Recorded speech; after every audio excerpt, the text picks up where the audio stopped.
Hi guys, it's Kirsty. In today's video, I want to talk about when we lose motivation on our OCD recovery journey. So I want to talk about what might cause us to feel like we've lost motivation and how we can work on that. So how we can effectively regain motivation.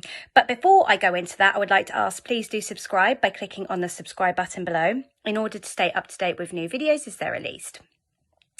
So the thing with motivation is that I think it's a bit of a myth sometimes.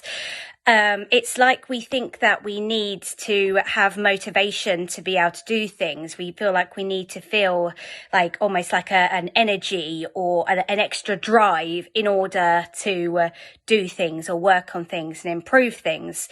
When sometimes actually, if we don't feel like that, does that mean there's no motivation, therefore we can't do it? So that we can find ourselves sometimes, if we've had some setbacks on our recovery journey and we're feeling a bit down on ourselves, feeling a bit like, you know, we've been working hard and then we've had a setback, it can make us just feel a bit like it's all pointless and like, oh, I don't feel motivated, I can't do it anymore. The truth of it is that in order to achieve anything, hard work is required. And OCD recovery is definitely no exception to that rule. OCD recovery requires hard work. It requires changes in perception. It requires changing your behavior, and it requires, you know, looking at your lifestyle. It requires pushing yourself. It requires facing your fears. It requires being consistently uncomfortable. It's hard work, but it's very much worth it. But in order to be able to take on this hard work, we don't want to be searching for this motivation. The motivation in order to, you know, work on our recovery is the goal of improving our lives and being able to live the life that we would want to live and taking back power from OCD. You know, that can be our motivation. It doesn't have to be a feeling that we're looking for. We can find ourselves waking up each day looking to feel motivated, to push for more, to push to get further on our recovery journey. But as with, you know, many things, like with OCD, feelings that we might be looking for, that feeling may never come. So all you can do in that case is rely on the fact that I want a better life.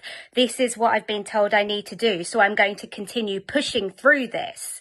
Some of the barriers that can kind of come in or like get in the way of us with our recovery is looking for this feeling of motivation. It's like we feel demotivated, but what does that actually mean? We're feeling down, we're feeling frustrated perhaps, and sometimes perhaps these feelings may hold us back from pursuing our recovery.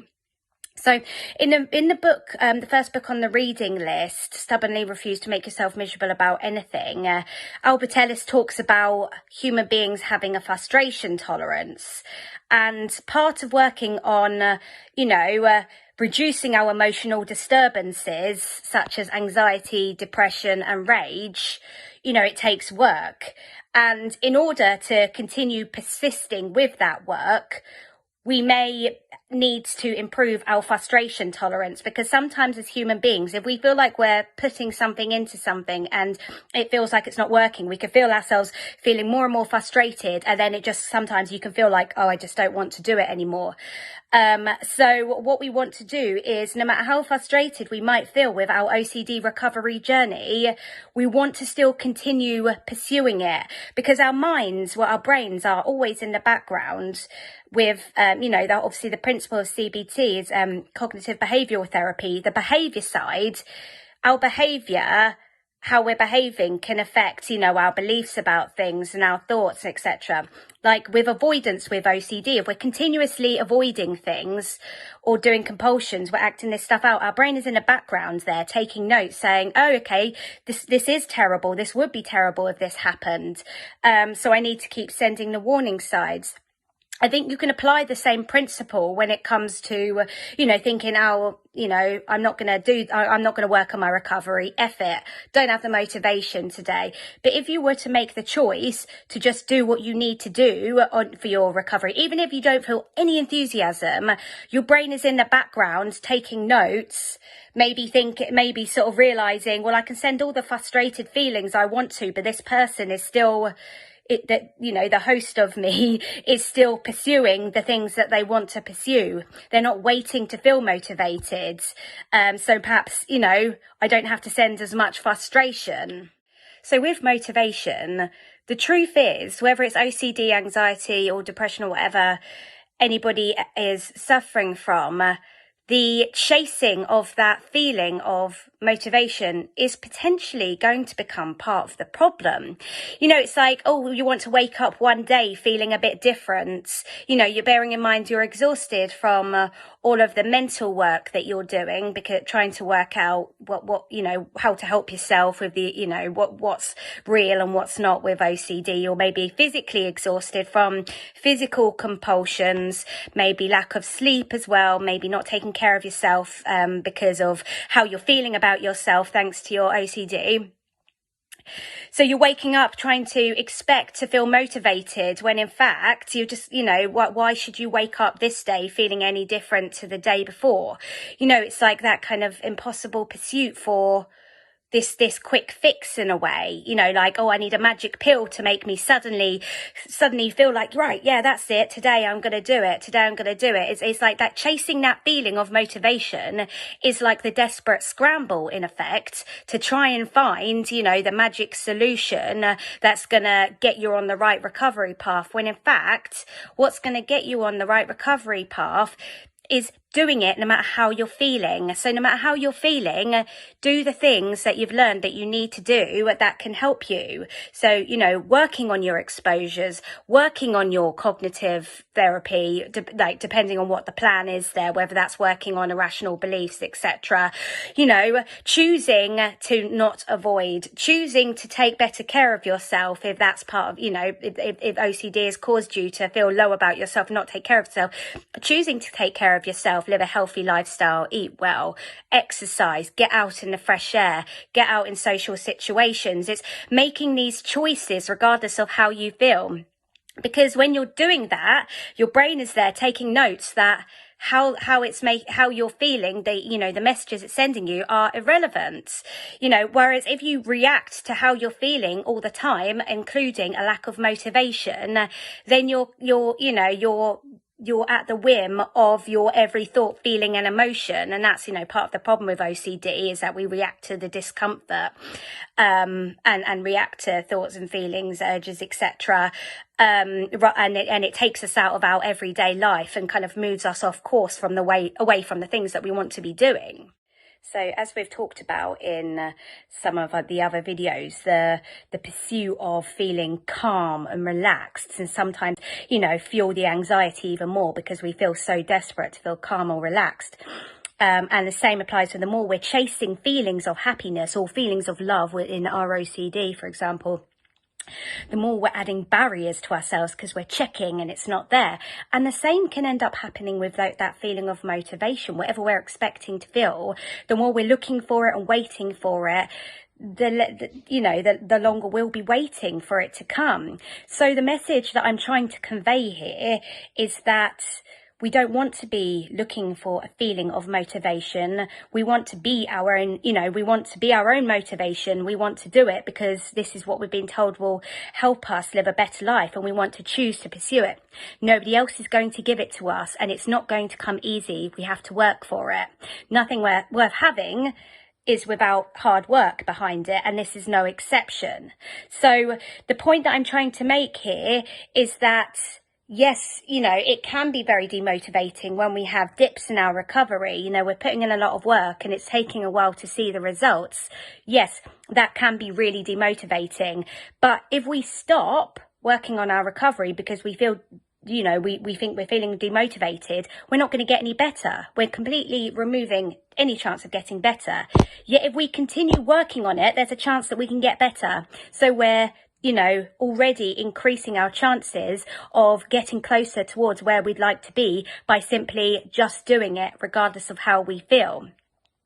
So this is going to feel hard at first because our brains are not used to us kind of, just doing whatever, regardless of, just doing what we want to do, regardless of how, it's making us feel, regardless of what thoughts, feelings are coming in. It's going to feel uncomfortable, as OCD recovery quite often is. So I want to offer just a few tips of how we can work on our recovery journey without needing to feel that motivation. So you could start looking at, do I have irrational beliefs around this? Am I thinking that it should be easier than what it is? So you could look for shoulds and musts there. It must not be so difficult for me. It should not be so difficult. I shouldn't have to work so hard. So if you look for words like should and must here, and I've done a video about sort of looking for shoulds and musts and irrational beliefs, then we can look at working on, how can we be a bit more flexible here in this belief? I would strongly prefer for it not to be so difficult for me, but there's no law of the universe that states that it shouldn't be this difficult, because if that was the case, then it simply wouldn't be that difficult. And as always, when we, talk about disputing irrational beliefs, we need to be giving ourselves reasons for, why it's helpful for us to take on this new rational belief, where it becomes a preference for it to be easier and preference for us to be getting better faster, rather than a demand of the universe and shoulds and musts that it must not be this difficult. So, we could start looking through, giving ourselves a list, and as usual maybe I'll feel less frustrated, and maybe I'll be less distracted by my feelings of frustration and be able to focus more on my recovery.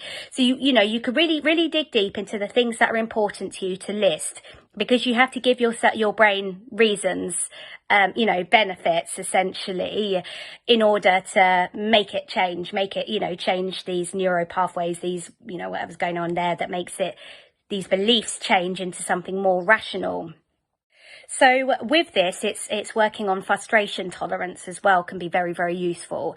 So I've actually done a video previously about frustration tolerance, and you can read a lot about it in the books by Albert Ellis. So as I said before, stubbornly refuse to make yourself miserable about anything. Yes, anything.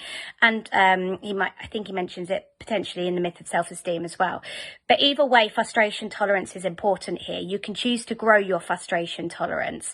The less you're reacting to feelings of frustration, with kicking and screaming or stamping, or simply avoiding doing things that make you feel frustrated, the more you're improving your frustration tolerance. And you can choose to put yourself in situations that make you feel frustrated in order to improve your frustration tolerance. If you're in a queue and you're getting frustrated, don't leave that queue. Stand there and wait. Don't act out or anything, or don't storm off. So you can choose to sit with the feeling of frustration, and the more you do that, the less uncomfortable that can feel. So I think this is quite important when it comes to motivation, because I think some of the feelings, like when we're pushing through to do something, even though we feel completely we don't have that feeling of motivation, whatever that might be. It can make us feel frustrated, or it can make us feel extra angry, or it can make us feel anxious. Our brains might start throwing out thoughts, what's the point? It's not worth it. But we want to continue doing what's good for us regardless of that. So frustration tolerance is something that we can work on. So I recommend looking that up, looking at how you can grow your frustration tolerance. So I hope this video has been helpful in terms of talking about, the pursuit of that feeling of motivation. Apologies if it sounded a bit misleading how to improve your motivation. What I'm saying is, the way to improve motivation is by doing what is right and good for you, regardless of how difficult it might be, and regardless of whether or not you feel that feeling of motivation that you thought you needed. You don't need to feel it. You can just choose to do it. So I hope this has been helpful, and do take care. Thank you for watching. Bye.